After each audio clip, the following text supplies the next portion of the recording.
老人就是这样，老人哦，年轻的时候台湾叫做没有法律哦，都是人情社会啊，所以就变怎样，就是那明明是继承的房子，可是现在是里面有人在住，老人都走了，住的是一个什么亲戚，然后就住在那里，然后那个房租也没有10几年没缴了，然后住在里面，继承者们哦又觉得要去动这个亲戚很麻烦，那他又想要把它卖掉，大家来分钱。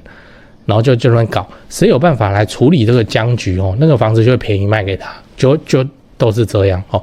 继承的房子一直都是市场中便宜房子的来源，但是你自己看591，你会看到591的卖房的标题写说，像591标题写什么进捷运，对不对？哦，进学校，哦，进绿地，连什么时候你看到591上面写继承这样？不会嘛？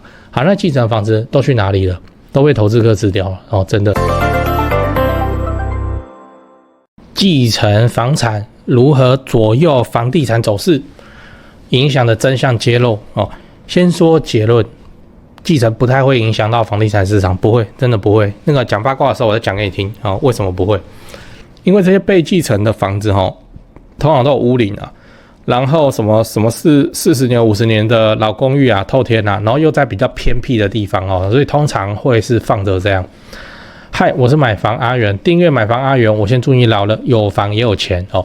我们在上一支影片聊了，可以现金买房吗？如果你还没看的话，可以看一下。那今天我来跟你讨论，继承者会影响房地产走势吗？这次我们来聊这个新闻哦。来，标题我念一下：少子化击溃房市，继承者10年成长61.7%，赢过买房者数量。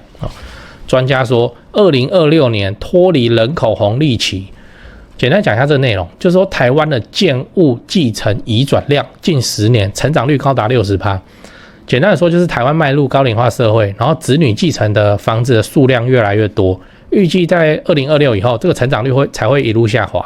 那这边还有一张图表可以参考，这个照顾一下 Podcast 的听众哦。这图表主要是在讲说，全国的继承者的数量的成长率是61.7%。你看刚刚那个61.7是平均就是有高有低。那个新北是增幅最多然后增幅最少是新竹县市。我在的高雄是53.4%哦。这个要怎么理解？这就是说，就是这个城市整体来说人比较少，也比较年轻啊。好，那这边先暂停一下，你觉得这件事情会怎么影响到未来的房市？先说结论，我认为不会影响哦。就算有影响，也非常非常的微幅，或是很看地区。为什么？因为这些房子通常都很老旧了，而且通常不会是什么崭新的电梯大楼，所以你要知道继承者们会继承哪种房子。在讲之前，我们先来看这张图哦。这张图是内政部营建署做的104年住宅状况抽样调查，这时间比较久，我知道哦，但它就是10年一次的调查哦，还是可以参考。我念一下红字的地方，有人经常居住之宅数约729万宅中，其住宅类型以透天厝占 49.2% 最高，公寓占 19.2%， 住宅大楼占 19.18%， 19.18% 啦这样讲。对，结果台湾继承最多是透天，然后再来是公寓，最后才是电梯大楼然后这104年了嘞，对不对透天加公寓的占比 70% 了。那当然现在比率一定有变化，因为电梯大楼盖蛮多的，但是我们可以大胆推测，这些继承的房子应该很多，超过70%都是透天，不然就是公寓不然你觉得啥情况会继承到一个这个屋龄5年的电梯大楼很难吗？那是什么意外身故那即使是意外身故，它数量也不够高啊那就是说，你很多时候你去那个花莲屏东玩啊那乡下路边是不是有很多透天？就那个然后看起来超久没有人住，里面那边流浪狗窝还有流浪汉在里面之类的这些很多都是继承的。然后这些继承者们根本就在外县市工作然后甚至他们根本就不知道有这间房子，可能只有清明回来拜拜的时候才会回到这个县市那就会搞成这样。所以你要知道说为什么房市不受影响简单来说，就是你继承到的房子你也不会想住了，那个继承到的房子房屋税、地价税还要照样要缴嘞，那你会觉得很烦，哪来的乡下废墟突然跟我要钱？就这样。那例如说我们刚才讲的乡下房子你不可能会因为继承到这间房子，然后就台北房价好贵啊，你就给他直接搬回乡下去，搞什么？那你工作怎么办？再来是这些房子的屋龄也确实很高，我未看先猜绝大部分应该40年以上，然后都是老公寓或老透天，其中透天你看50%，那老公寓19%，而且继承到的人也不会是你我这种30多岁的，就是我们爸妈那个年纪，可能大概50、60甚至到70左右的中年人、中老年人，这很合理为什么？因为现在像我们阿公阿嬷那一辈，一堆人给他活到90几，对不对？他们以前那个年代比较老生嘛，所以他们的下一代才70几甚至60几，快70，他都还在等继承呢，对不对？好，那问题来了，这些老人会想爬楼梯吗？我跟你讲不会你自己都不想爬了，那些老人怎么对爬楼梯很渴望？真的是有病还是什么？所以就会变成说，他们继承了一间根本就用不到的老公寓，这样，那当然会有人卖掉。你看这几年房价就知道，而且市场中也没有什么，也没有公寓多到没人买啦，然后那边跌价或什么的，因为会卖掉的人也是零零星星的卖，所以不至于会影响到市场行情。这样讲完了我们整理一下，我们今天讲继承者会影响房市吗？那我先跟你分享一个新闻，就是台湾迈入高龄化社会，子女继承房子的数量越来越多，然后今年相比10年前，继承房子的数量又多了60%。专家判断这个成长的情况会持续到2026年才会慢慢的下降。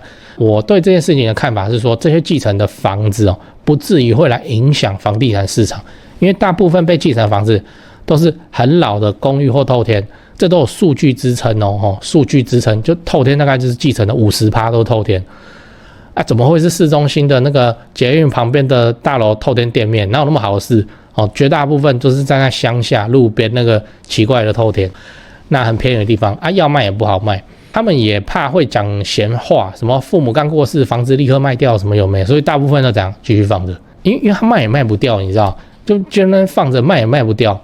我随便乱讲像那个屏东丰港路边的透天现在要卖，到底买方是谁？人都不知道，对啊，所以怎么办？卖又卖不掉，就继续放着。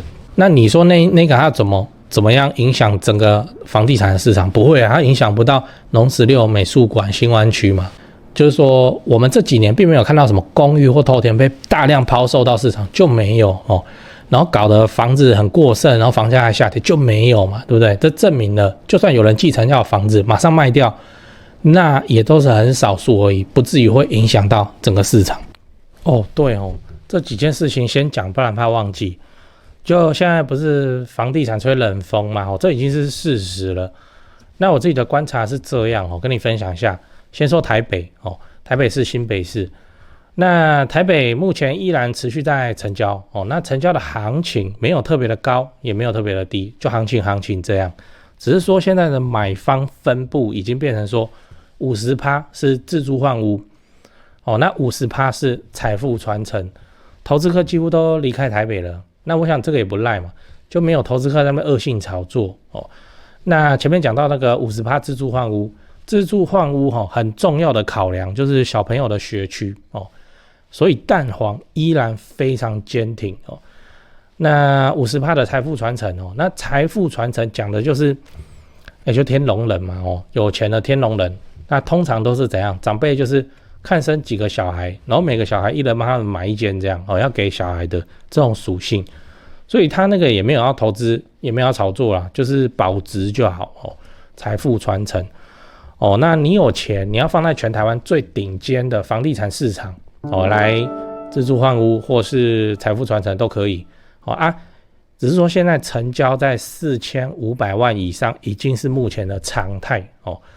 我居然还有观众去买超过1亿的大安区房子，然后他们说我台北前辈的团队服务是非常的顶级他们的家族很满意这样对，所以你要看那些财富传承用的房子或者好学区的房子你就加我前辈的 LINE 小老鼠拜台北，小老鼠买台北这样加了，你就看到他的大头贴那个是助理在顾的那他们会不定期的 po 这些房子给你参考。 OK 那讲完台北讲高雄高雄的情况是也一样，市场降温那之前的乱买乱出价族群就不见了，我认为这样很好，因为这样子我们就可以专心瞄准重大建设，就比较不会有那外行乱出高价的乱，你知道。那自从我拍了会员影片哦，我会员影片不是都会拍重大建设嘛？那陆陆续续我拍了高雄的重大建设有，楠梓台积电哦，到凹子底3大开发案、富邦凹子底 BOT 案，到71期4地重划、新高雄火车站，到亚洲新湾区哈。你们观众很奇怪哈，我拍一个重大建设，你们就跟着买一个重大建设附近。高雄我是很有信心啊，没想到说，这个观众好像比我还有信心哦，买的比我还贵，买的比我还多，真是蛮夸张哦。那看好高雄，你瞄准重大建设，就找我推荐的台湾房屋美术之星店哦，700坪，高雄最大房仲店。那在高雄你要卖还是要买哦？那你就给他们一条龙就好了，就跟我一样。我过去10几年都是他们处理的，这是真的哦。那我付的中介费哦，这样子加起来早就超过7位数。那你看我还是愿意推荐他们，就是真的很没问题嘛，很专业，很 OK。他们的 LINE 是小老鼠 go， 小老鼠5个 go。哦，那他们有答应我说会 po 在这支 LINE 的房子是都会挑过哦，就是专门给买房阿元的观众。那这些房子都怎样？都适合自产，也都在重大建设旁边。你可以加那个 LINE 来看看哦。高雄没有台北那么贵啊。那高雄的重大建设，我还做了一个高雄重大建设加美食地图的 Google Map 哦 ，Map 地图啊，反正你点开那个地图就是我做的那个重大建设地图哦，跟很多那个 YouTuber 不是来拍来吃高雄，对不对？那些他们吃的店，我都把它点出来，这样都插在地图上，反正就是美食跟重大建设哦都摆在一起。你要来高雄玩，还是你要看房子？那你都可以参考这张地图哦。这个我也花100多时间做的哦。那我自己也用得很开心哦，因为我就是平常没事我都看那些 YouTuber 吃喝喝我去吃这样。那使用的方法哦是你要去我的那个影片的资讯栏哦，复制那个连结，然后贴在你的手机浏览器上，打开来看才会正常哦。你直接点那个连结哦，它会内建打开你的 Google Map。这个 app 那不对，那打开来很多问题啊，但我也不知道为什么，所以你就是用浏览器开，就复制那个地图连结，再贴到浏览器去打开，这样才会正常哦。好啦，以上台北的 LINE 哦，高雄的 LINE 重大建设跟美食地图你都有了，那就祝你自产顺利，来高雄玩得开心，赞。讲八卦。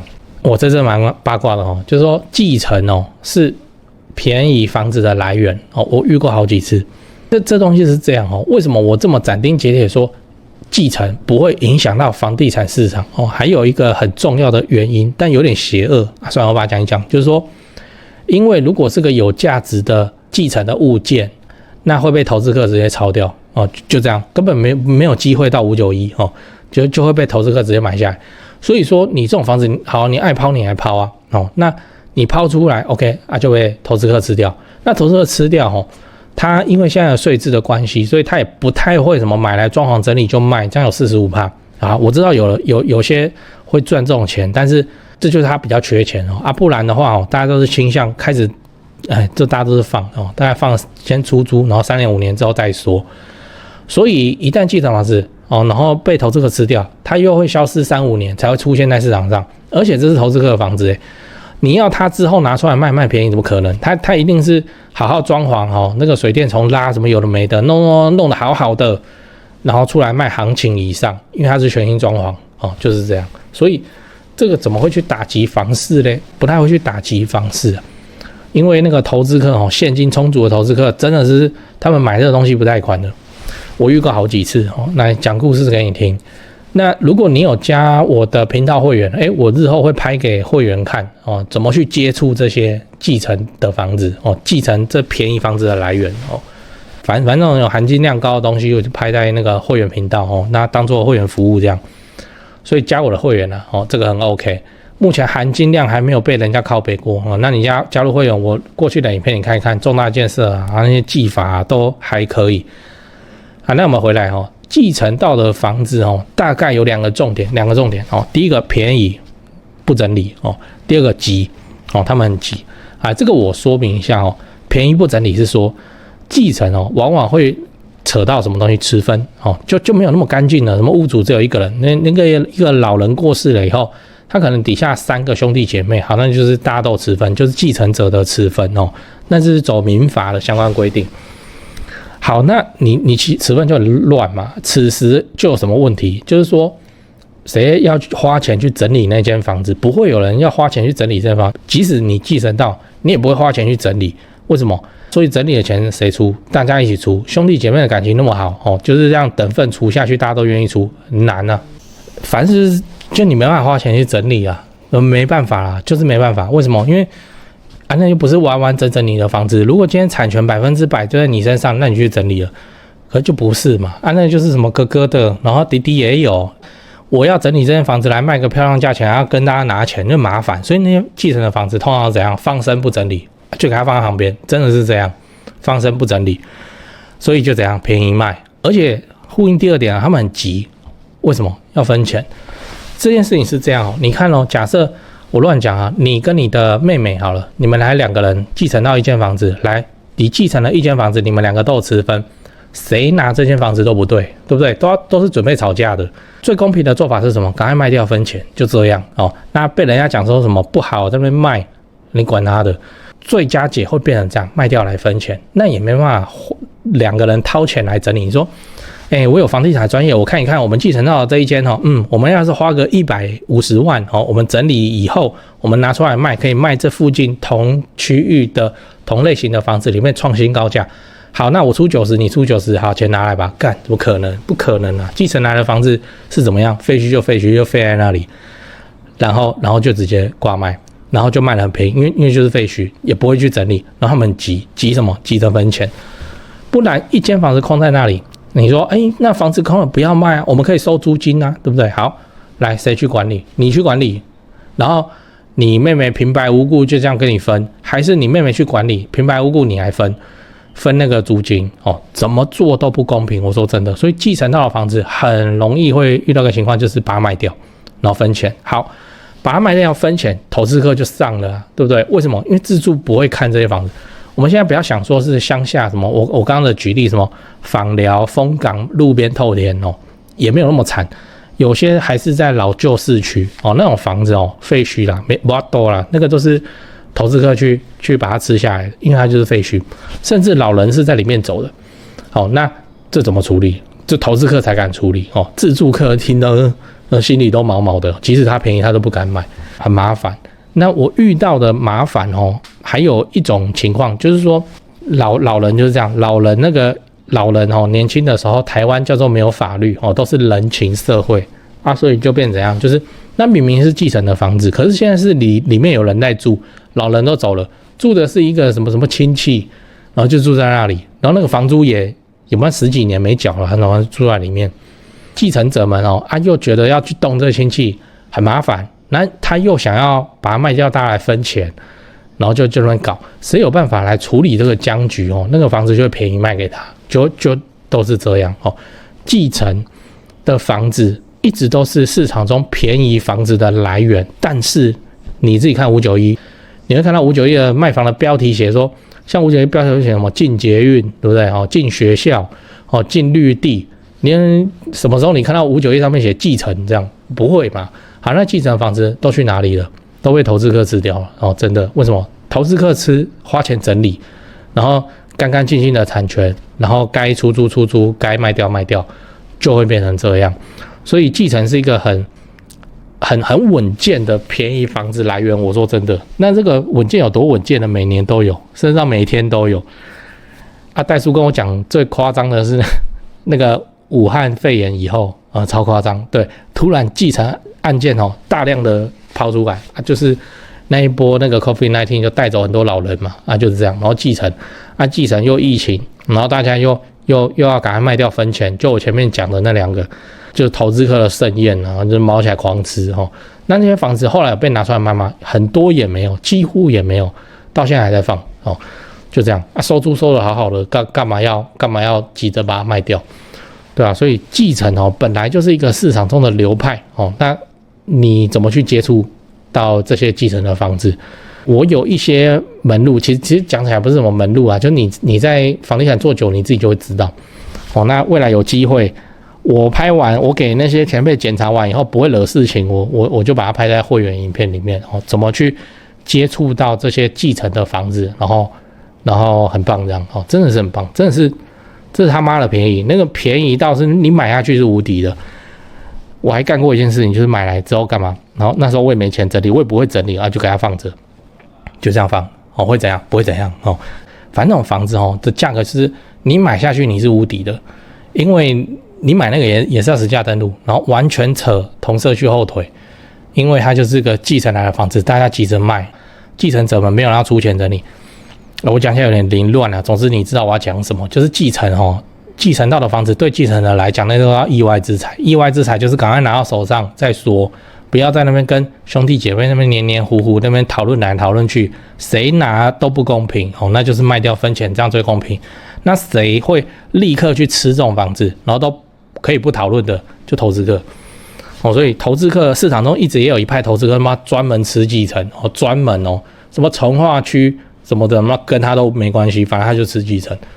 反正让继承的东西几乎是无敌的，就是有这种流派，蛮特别的，以前接触过，跟你分享。